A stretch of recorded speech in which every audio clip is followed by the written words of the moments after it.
Well, hello everyone. It is House of Prozorov, Thoughts from the Deep State. The melting snowflake. It's really melting big time because it's really hot out there in much of the country, although a little cooler here today. Won't tell you where I'm at because you don't need to know. But anyhow, Trump derangement syndrome. What is it? We know that there's a lot of supporters of the MAGA movement. Um, I myself was not a MAGA supporter. I wasn't against Trump. I wasn't for Trump. I thought the behavior that we saw was just unexcusable by many sides. There was an entire, movement to really dismantle Donald Trump's not only his presidency, but to go after his companies. I found that un-American. It did not inspire me. Donald Trump was once a very strong Democrat, a liberal. He wanted to help poor people, and how he's been twisted now into what I would believe is that they're running Project 2025. I believe that's the case. I didn't want to believe that when he was running for election, and many Democrats said that's what he was up to. I truly believe definitely they're running Project 2025. There seems to be cutbacks in housing programs, cutbacks in money to educational institutes, cutbacks on SNAP, cutbacks on money for all sorts of projects, such as helping people get a better position. All across the board, it just seems to be a anti-government movement. Um, and maybe not with respect to like the border. We've got to say that they've hired more border agents. They're spending more money on the border and giving jobs to people to help with border control. That was not my big issue, but again, I don't live right by the border. That's a whole nother scenario if you live in Texas or California or New Mexico or Arizona. That um, that would give me a different perspective. So I'm not here to go off about any of that. Trump derangement syndrome, it's quite simple. People just have spent their past 8 years, 10 years, whatever it is, since 2015. It's now 2025, having this visceral fight against Donald Trump, things that just really are not logical. And let me give you some that really are not logical, that he didn't pay any of his contractors. I mean, just let me make that one statement. He didn't pay any of his contractors. That's insanity. Of course, he had to have paid some of his contractors. That's just absolute knowledge. He had to have made good on a lot of bills that he owed, or he wouldn't have any money.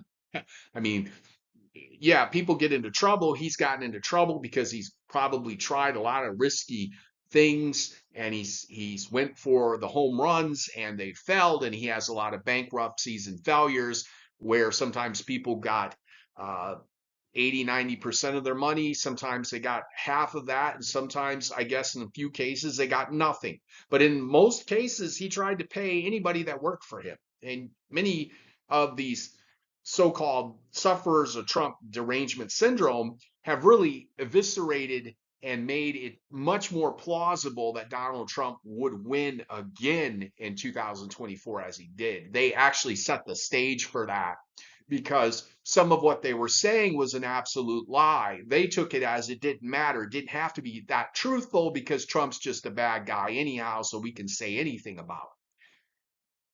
Now, don't get me wrong. I listen to Rachel Maddow like the next liberal would. Yeah, but I'll listen to Fox News every once in a while too. We are running into a problem where simultaneously we are telling half truths, and those half truths are coming back to haunt the Democrat Party as people gained sympathy for Donald Trump. And you can't blame them. You cannot blame them. I was even sympathetic, hoping that Donald Trump would do a great job his second term. I'm now very, very discouraged. Although I do not have TDS, I am worried about poorer people in our country, programs that support them. But the Democrats are not offering very much except the hunker down mentality. Get into your shelter or whatever, because there's nothing we can do now. Trump runs it, and Okay, so the Democrats still are trying to put up a fight, but they've lost really badly. Their approaches were horrible, and it cost the election for the presidency. And that, to me, is a result of the strategy involved. And if we do not change our strategy, we could be seeing J.D. Vance in there. J.D. Vance is more of a politician than Donald Trump, although Donald Trump is a celebrity. You got to admit, the man did a great job with The Apprentice. It was a game show, not to be taken too serious, but that really put a idea in the thought of people's heads that he has very good decision making qualities. And then it's just what the show demonstrated, that his decisions often were pretty much in line with what the audience would agree with, and not in every case, but he showed that he is a decent decision maker. He has all the tools to be presidency. I mean, he was winning the chess game long before the Democrats realized that Donald Trump is playing chess and not checkers. And he's got help, obviously, help from all sorts of corridors. You just saw him sit down with the alleged biggest liberals you've ever seen, like Facebook Zuckerberg and Bill Gates and guys from Google. I mean, you're talking, these guys pretend to be liberals, and then when Donald Trump gets in there, they're changing their tune, and maybe some good will come from it. Okay, I'm an optimistic person. I like Democrats, I like Republicans. Some of the best people I know are GOP. They are the most helpful of my friends. Where I have liberal friends, they're scared to raise a finger, maybe because they have less money than my friends that are in the GOP. I don't know, I don't get it, but um, Trump derangement syndrome, it's a real thing, and it's hurt the Democrat Party. And the Democrat Party needs to make sure that they distance themselves from ideas that just are not mainstream. They aren't. I'm a liberal, but that doesn't mean I'm vocal for or against abortion. That's a horrible topic for me to even discuss. I have my own personal views, but that is, you got Democrats saying things like, "Oh, who cares?" It's my body, my choice. Well, they're starting to get smart and getting away from the idea of my body, my choice. That's a very simplistic way to look at it, and I'm not going to argue if it's bad or good. I'm just saying people don't look at abortion that way per se. Many of the Democrats don't look at it that way, and neither do many of the GOP. That's just a fact. Just because you think one way and you think everybody's liberal on an idea, or you think you're gonna like smack somebody upside the proverbial head with a comment, doesn't mean it's going to get you a victory when it comes time for election. So we get the midterms coming up.